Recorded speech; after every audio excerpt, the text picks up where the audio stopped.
rights to women, bring them ahead. By this thought, a very charmful morning to everyone present over here. This is me, Tanishka Bachwan from class 9th letters, standing in front of you all to express my views on the topic feminism. So first of all, let me clear you all that what feminism is. So basically, feminism means that all genders having equal rights and equal opportunities.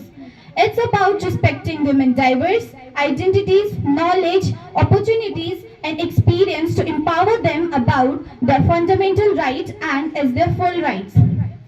In India, feminism is a set of social political movement that is aimed to define and establish the equality between men and women. It is the pursuit for all women within the society of India.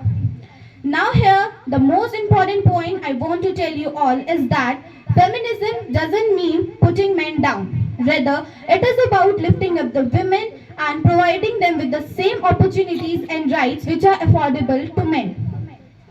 Feminism fights most basically for the equality between men and women.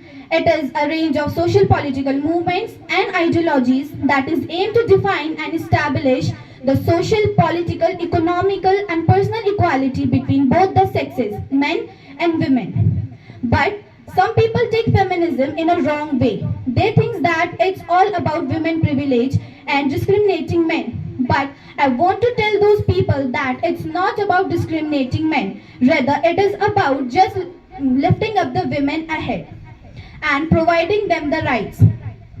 Now, there are many controversial issues of feminism like gender-based violence, sexual violence, harassment and discrimination based on sexuality.